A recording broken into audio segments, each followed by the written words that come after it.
Good afternoon, everyone. Now we are going to start our today's webinar on Future of Renewables.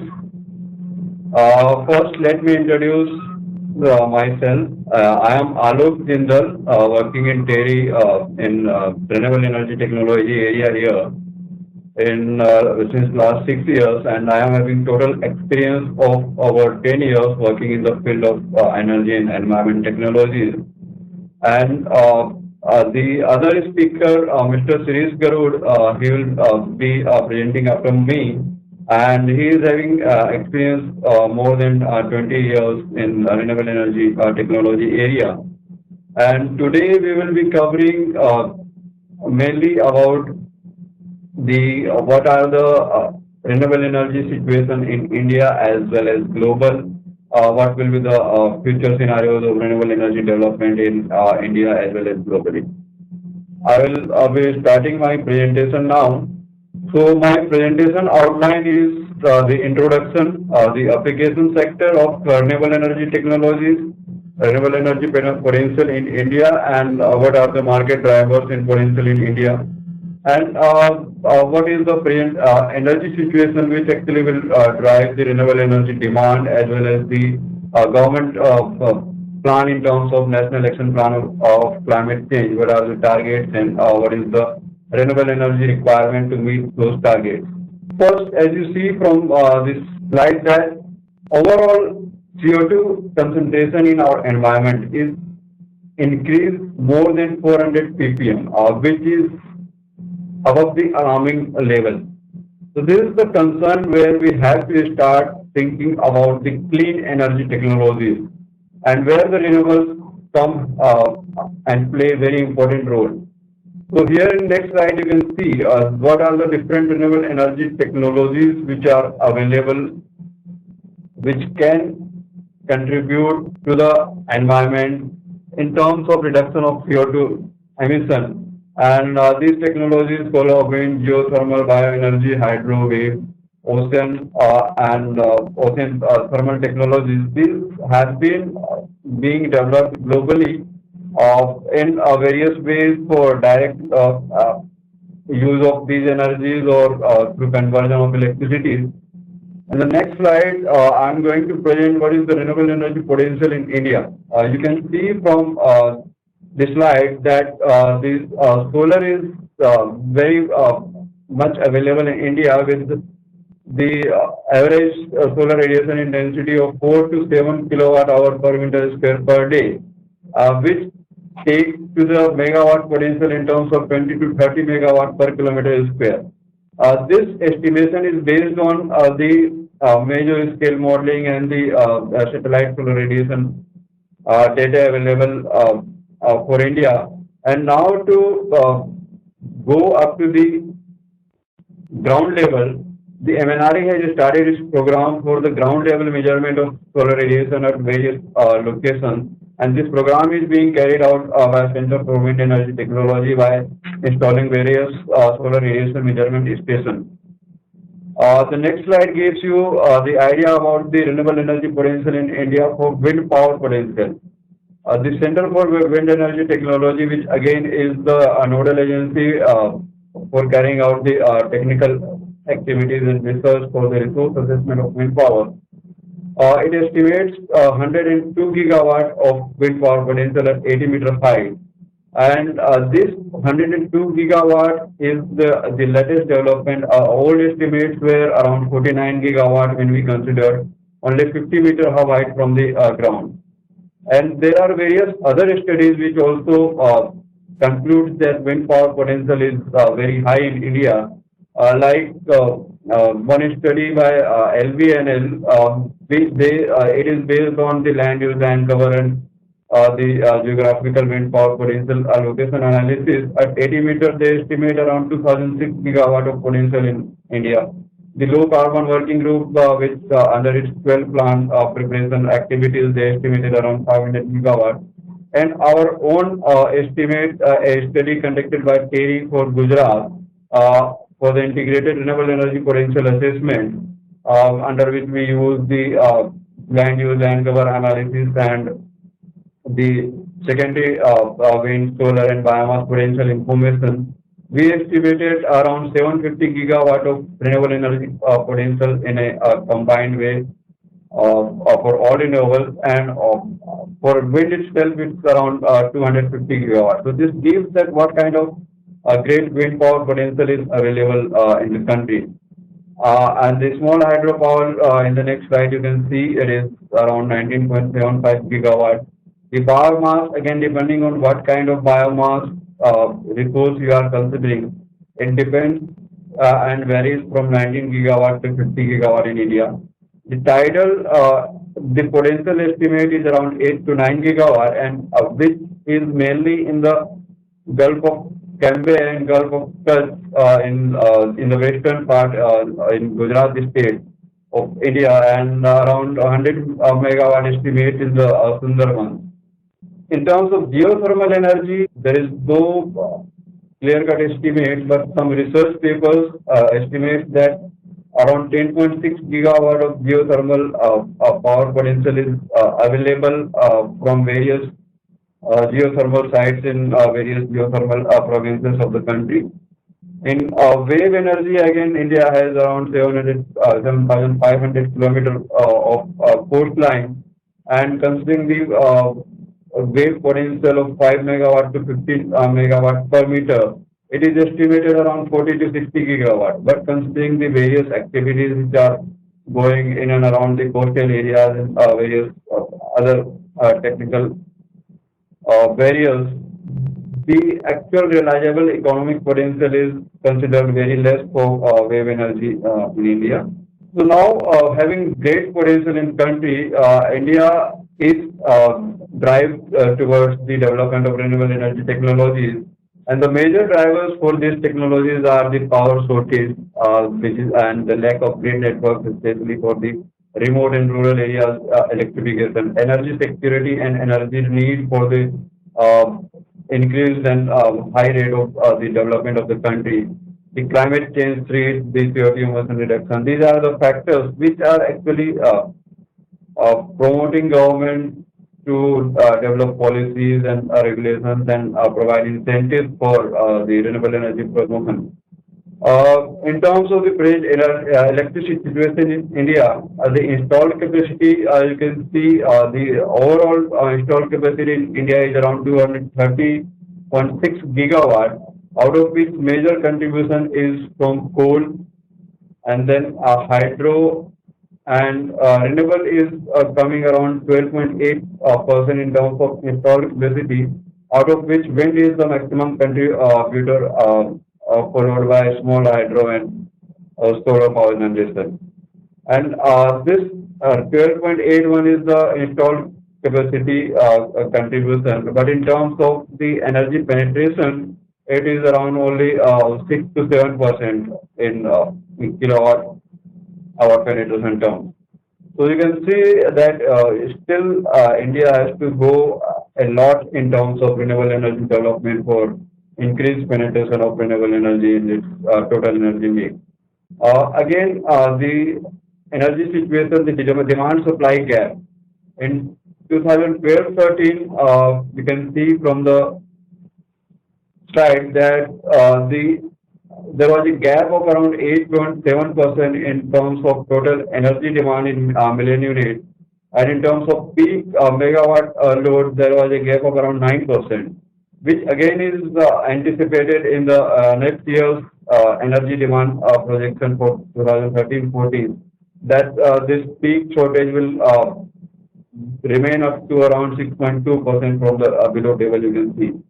So this actually shows that India is having the country which is having the increased demand for the energy penetration, and the renewable energy is very much important for meeting this gap of energy in India.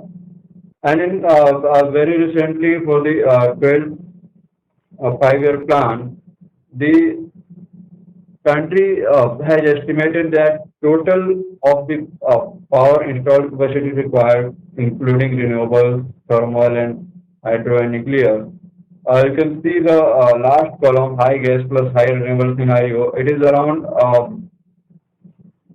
103, gigawatt of installation will be required. And you can see for meeting this much energy, the coal requirement is around 764 metric ton of coal annual requirement. The reserves of the coal which are available in India, the oil which are available in India, these are limited up to certain extent, which can go 1,500 years maximum. So these are the factors which actually are driving uh, the renewable energy penetration requirement. The projected electricity demand versus the targeted renewable energy contribution till 2020. This projection of electricity is based on the 18th survey report as well as the working group report of on power for the 12th plan. It shows that in 21-22, the electricity demand will be 19,093 million units by 21-22. And if we consider that the renewable energy is to be penetrated as per the National Action Plan on Climate Change, which says actually that the renewable energy penetration in 2009 was estimated at 5%, and it should increase 1% every year. So the renewable energy penetration will increase up to around 17% by the year 21-22. So based on considering that level of penetration of renewable energy, the renewable energy demand is estimated. And from the next figure, it is projected that out of all the renewable energy technologies, the small hydropower, biomass, bagasse, and waste to energy, these are the sources which are having very limited potential. So even if the government plan to take all these renewable energy technology forward, these four technology will be developed up to some limited extent, limiting by their potential estimate. But solar and wind, which are having very a vast range of potential, depending on how the land being utilized, how these resources are being kept, what are the technological advancements. Solar and wind are having a very great potential to meet the NAPCC target by various conducive policies. So considering that scenario, it is estimated that if we consider wind as the dominant renewable energy source, around 105 gigawatt of wind power installation will be required by 21-22 to meet the National Action Plan climate change target of 17% of renewable purchase obligation by 21-22. And it could be vice versa if we consider the solar as the main renewable energy technology which will move forward in next years. To promote the renewable energy technologies in India, the government has various incentives and various policy support programs, which is the incentives in terms of capital subsidy for small solar, wind, biomass, and small hydro systems. The tax benefits in terms of accelerated depreciation, 10 years tax holidays, and custom duty exemptions. All those incentives are there.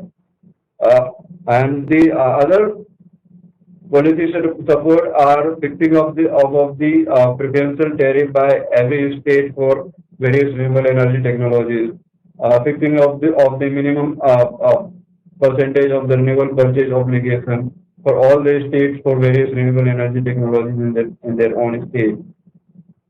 And the central government as well as the state government having various programs and policies like Nehru National Solar Mission for promotion of the solar power, the National Action Plan on Climate Change, which actually mandates development of various missions on various renewable energy technologies and the climate change related factors.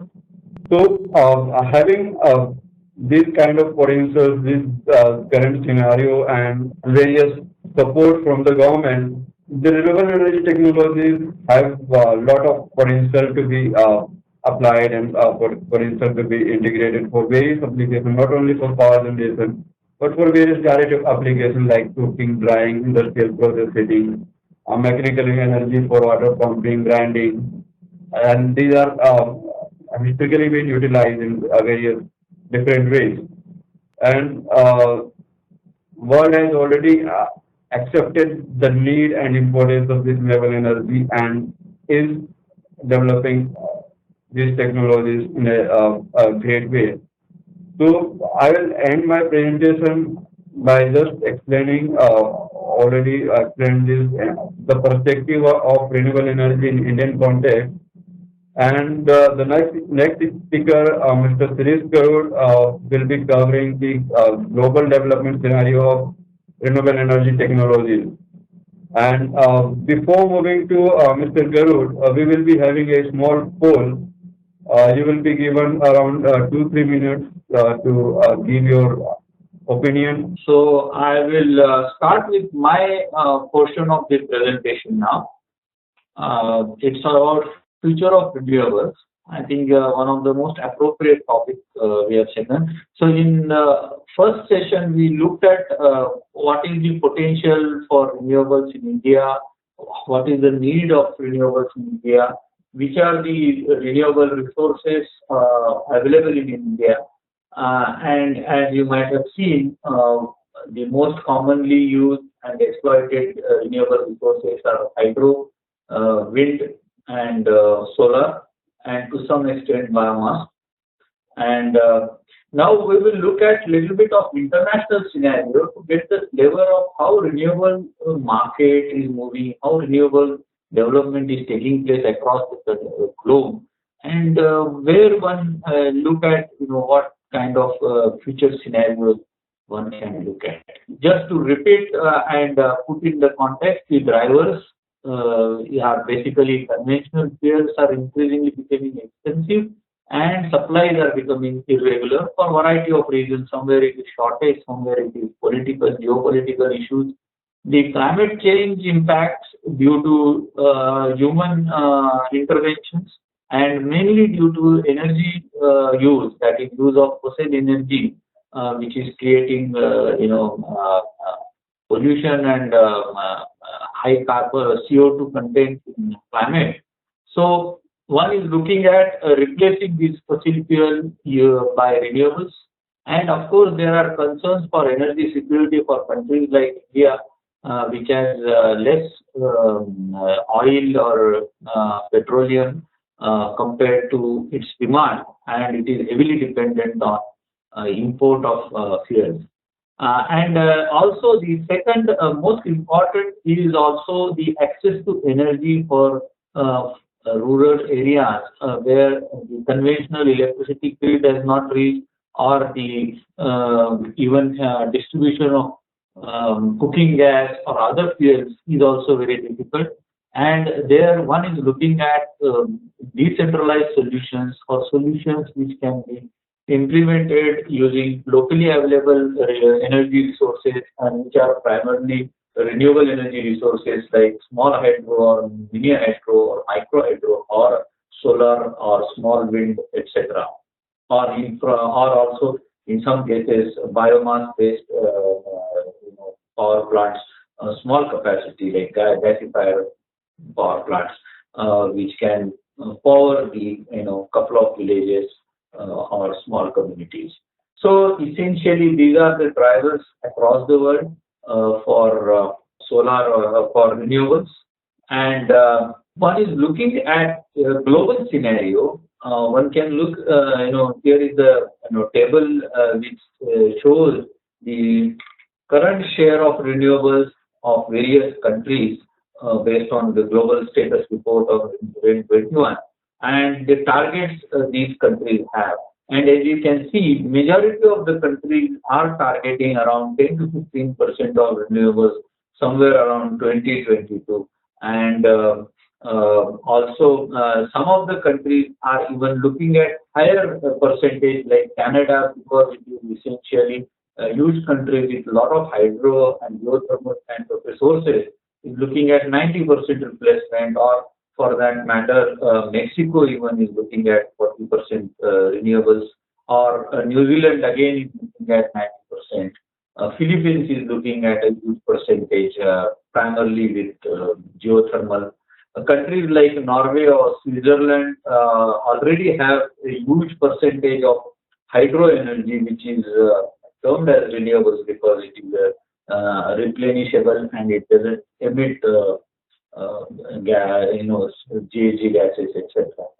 So one can see that there is a huge movement towards incorporating high percentage of renewable energy in the agenda, let's say by 2022 or 20. If you really look at now current market share in global total energy consumption, renewables are estimated to supply around 19% of final energy consumption, out of which 9.3 is a traditional biomass. By this means one is not treating the biomass but primarily used in rural areas as fuel for cooking, etc. But what is important is renewables have already taken over nuclear energy, which has been in work for quite some time, and a lot of research and investments have already happened in the nuclear energy sector. But renewables certainly, with substantially less amount of money available, have really done a tremendous job, and I think world is moving towards more and more towards renewables as compared to other energy. Now, if one is looking at the global trends in new investments in renewable energy, in terms of US dollar billion, from 2004 it was hardly around $40 billion. It has now reached around $257 billion in new investments on annual basis. And so this is a very encouraging fact that a lot of money has been invested in renewable energy infrastructure, renewable energy development, technologies, manufacturing across the value chain.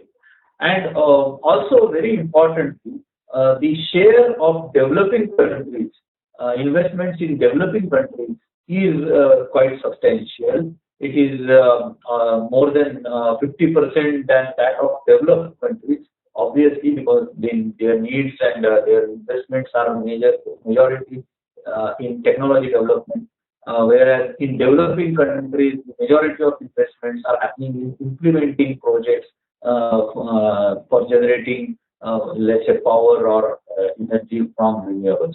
And the trend is the investments in developing countries are increasing, which means the new investments, new developments are tending towards renewables, and the governments are looking at having a sustainable development, by which I mean more focus on renewable energy rather than on coal or conventional fossil fuel energies.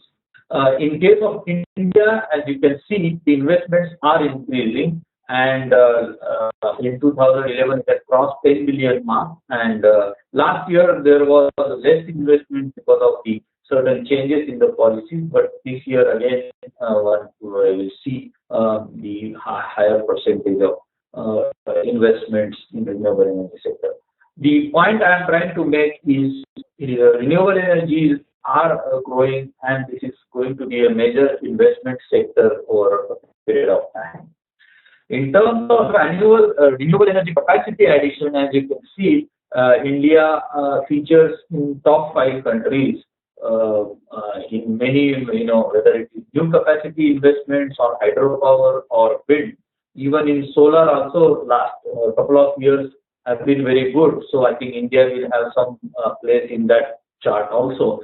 Except in biodiesel and ethanol production, India is lagging because of the issues with food versus fuel, food security versus fuel. Because ethanol production mainly in countries like Brazil, Mexico is from corn or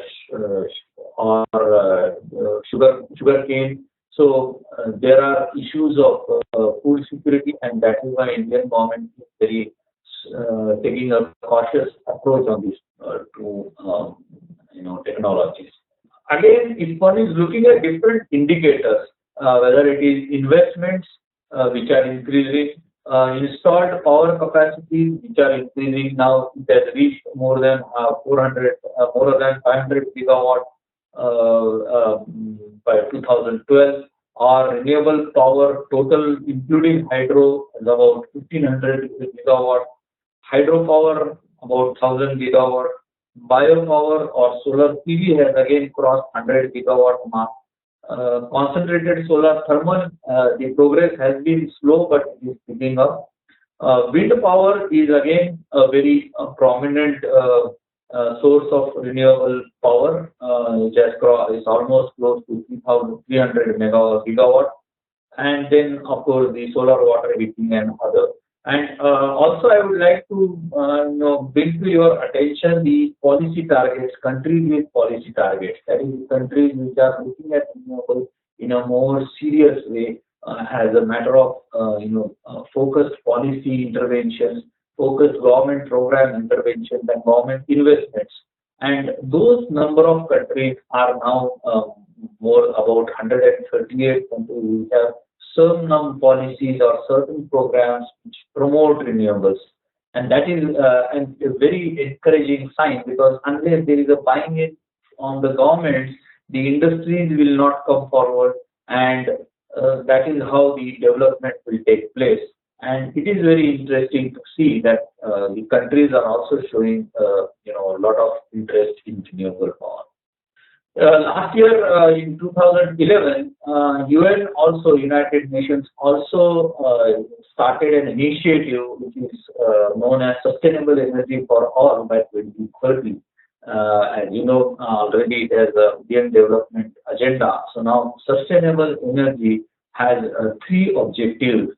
One is ensuring universal energy access. That means people should have improved health, improved agriculture, empowerment of women, or business and employment creation, economic development through sustainable development, through renewables, or through energy efficiency features.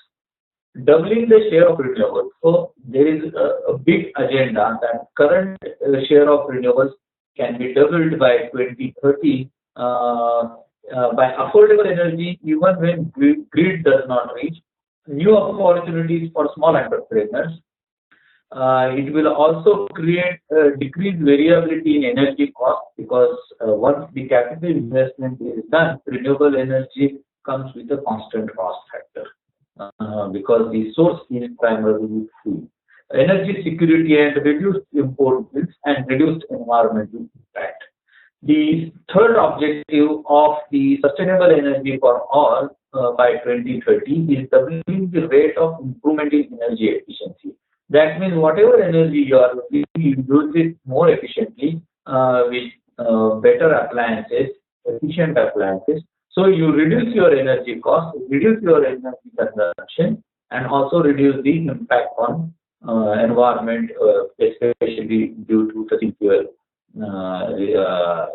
consumption. And so now this program has also initiated a lot of programs in the countries, both developed and developing countries, or least developed countries.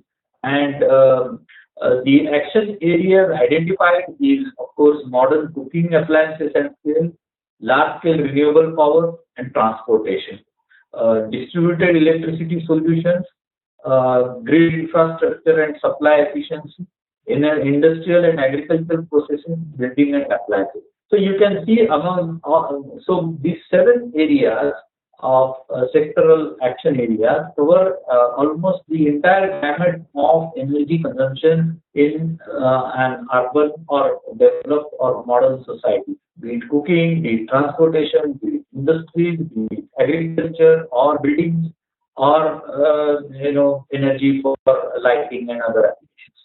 enabling action areas. So there will be focused action areas in these sectors where there is a direct energy consumption. So programs or technology implementation and development focused on these sectors, and there will be enabling action areas where energy planning and policies where renewables get integrated with the policies of the countries. Integration with conventional electricity grid is another issue which can be addressed by these policies and planning exercises.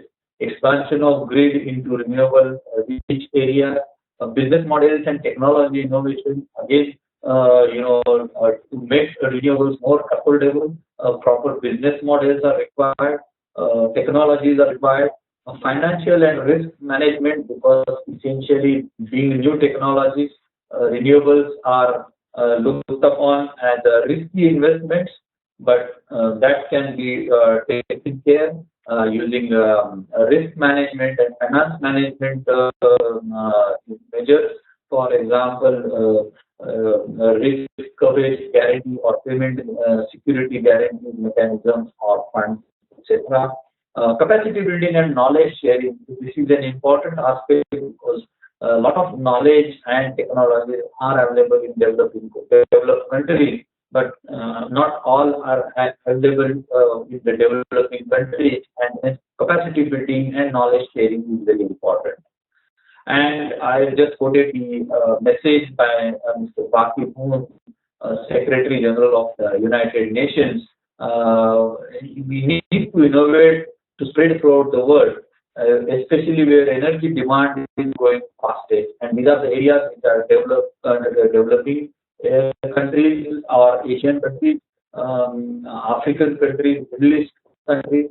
And we need partnership with private sector, the global engine of growth and primary source of investments.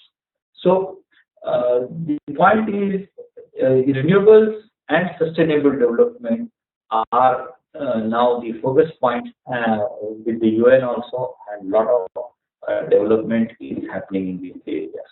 Keep through these options, but we have seen these now these new emerging options which are emerging are geothermal, biofuels, because transportation sector needs alternative fuels, alternative technologies. One of them is biofuels, and second is of course hydrogen fuel cells technologies, where hydrogen can be generated from renewables, and fuel cell can be used to generate electricity and drive electric vehicles.